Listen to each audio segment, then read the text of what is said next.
Sometimes I can just sit here, listening for hours and hours to music like this, just in order to calm down and to relax, to meditate, and to have contact with my dragon.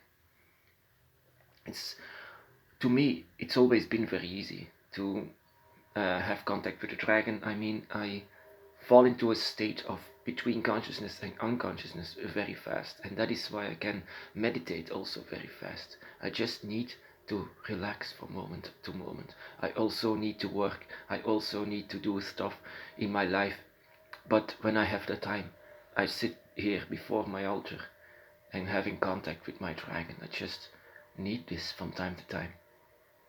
The dragon's path is not a search for happiness. It's not a search for power. It's actually a search for the dragon. But in the journey that you make in order to find the dragon, you will find out that there will be a lot in front of your way that is not the dragon.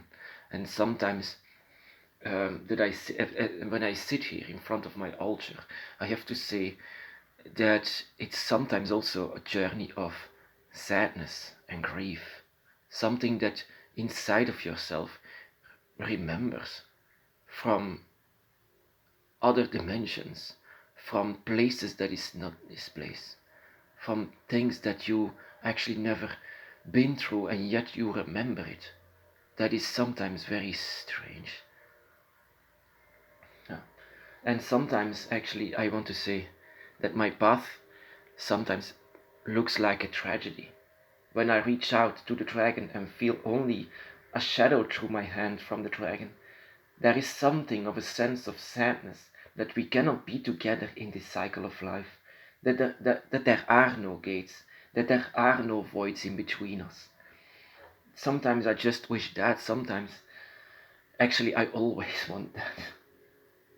When I see people actually worshipping their gods, asking for a better life, with more money, wealth, that they will be important persons, better health, the only thing that I ask, and that is not to the dragon because they cannot help it.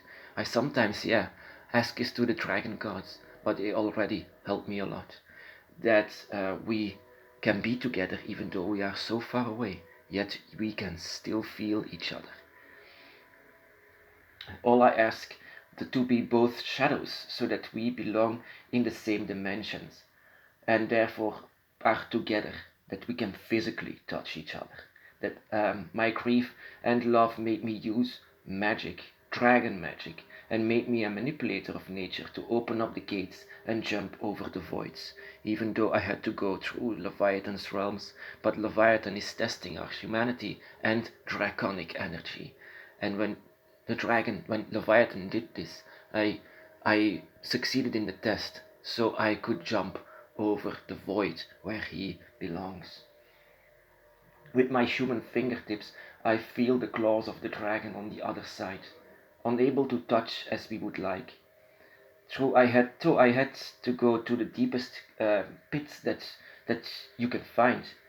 I will go again if I had to, like if the place was mine.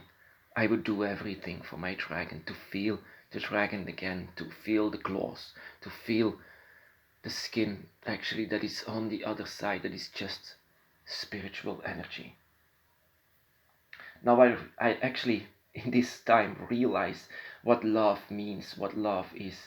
When a dragon has love, it is for eternity, and even death cannot erase that. It is because the dragon is actually a traveler, which makes the dragon just as strong as death itself. Your dragon is here because your connection cannot be broken. When the dragon tried to touch me, a tear rolled from my cheek. Every time when the dragon does that, sometimes I just am so sad that we cannot be together as it should be. And sometimes I can hear some people on the dragon's path that just want to end their lives because they cannot handle this place anymore. My brothers and sisters will think this way. You are here because of a reason. this reason and this task that you have in this life, it may seem unimportant, but you are here because the dragon gods allowed you to, that you are a very important person in their eyes.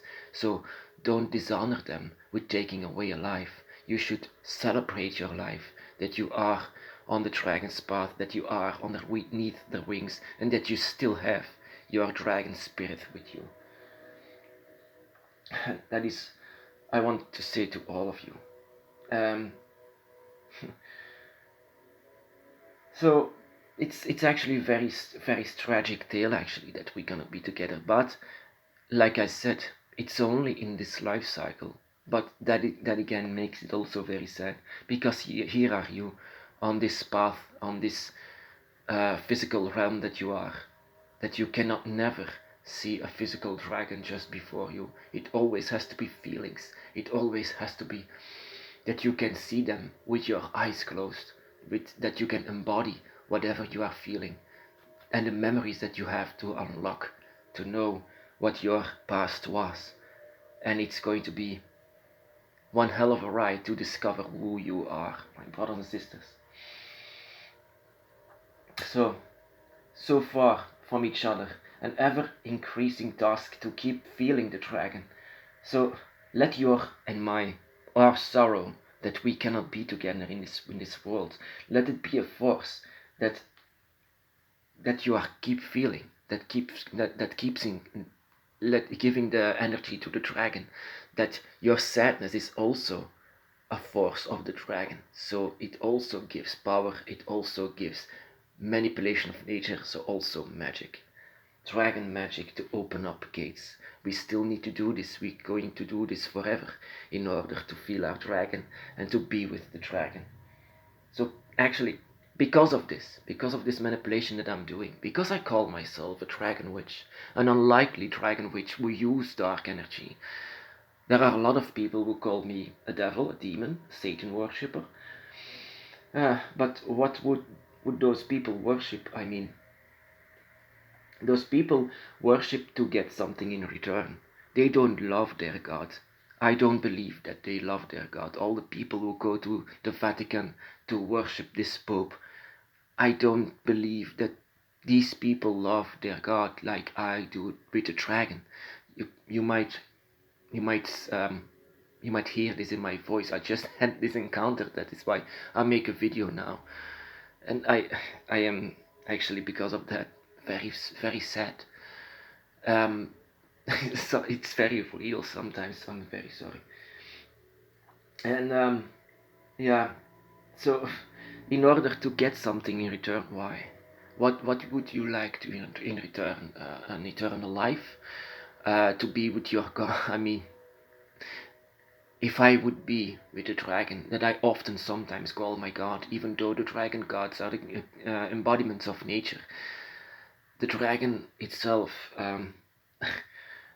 sometimes a husband and wife call each other, I worship you. Well, this might be something like it, but you can never be together again. And this thought in this cycle, in the cycle of life, I mean, this thought is sometimes, it kills me. Even more when I just had this contact with my fingertips, just holding and feeling the dragon claws, just going through my hand and not touching each other. That, my brothers and sisters, is a very hard moment that you realize that it's not going to be like the things that you remember, that you unlock now. 15 years I feel the dragon and I can sometimes see them. And so I always had to open up gates, always had to use magic. Because of this, I never used magic if the dragon would be here. Yet I would never be a witch if the dragon would be here. But they are so far away. I counted 5 gates before I can get to them. What love and connection means. Do people actually know this, who go to church or something like that? What is love for your God? What is love for your spirits? I follow my own shadow. I don't follow anyone else. That is why I follow the dragon also, because they belong to you. I follow my tears on the way to them. And people ask, how come that you can talk so much about dragons? That is because the journey, my brothers and sisters, make me see a lot, make me feel a lot, and make me experience a lot. In this journey that I take in order to remain with the dragon, I see also other dragons. I see also my own reflection as a dragon. And sometimes I can see hell, and sometimes I can see heaven. I've been there a couple of times, always in order to be together.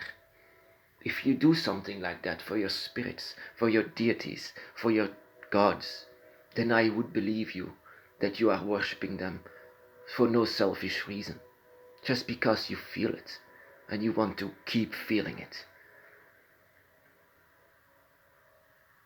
My brothers and sisters, be blessed.